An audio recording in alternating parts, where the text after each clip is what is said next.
ہمارے نبی کے صحابہ وہ ہیں جن کا تذکرہ اللہ نے پہلی کتابوں میں بھی بیان فرمایا، مثلہم فی التوراۃ ومثلہم فی الانجیل، کہ ان کی مثالیں تورات میں بھی ہیں، ان کی مثالیں انجیل میں بھی ہیں۔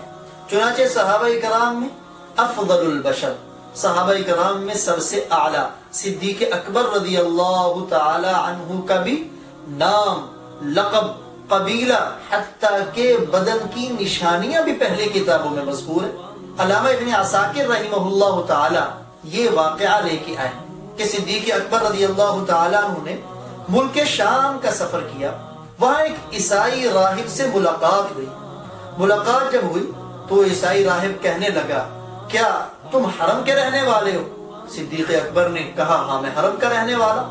کیا تم قریشی ہو؟ ہاں میں قریشی ہوں۔ تمہارا قبیلہ کون سا ہے؟ میں نے کہا میرا قبیلہ بنو تمیم ہے۔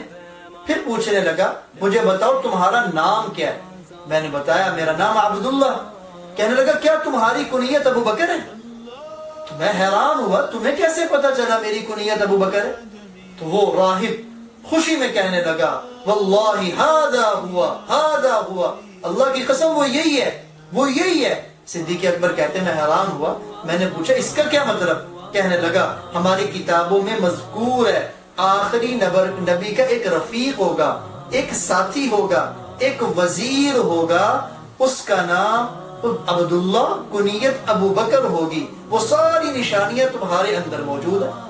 ایک اور واقعہ کتابوں میں لکھا ہے، صدیق اکبر رضی اللہ تعالی عنہ فرماتے ہیں، میں یمن میں گیا، وہاں قبیلہ ازد کا ایک مشہور بزرگ تھا، بطور برکت کے میں اس سے ملاقات کے لیے گیا تو وہ بھی مجھ سے یوں ہی تعارف کرنے لگا، کیا تم حرم کے رہنے والے ہو؟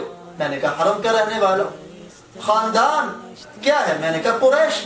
نہیں، قبیلہ تمہارا کون سا ہے؟ میں نے کہا بنو تمیم سے ہوں۔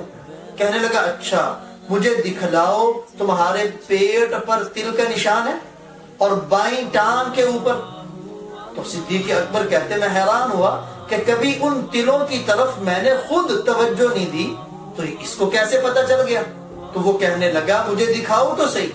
کہتے جب میں نے اپنی پیٹ کے اوپر والا تل دکھایا تو وہ بزرگ کہنے لگا، خدا کی قسم تم ہی ہو وہ جو آخری نبی کے وزیر ہوگے، آخری نبی کے رفیق ہوگے، تمہاری نشانیاں یہاں تک ہماری کتابوں کے اندر موجود ہے۔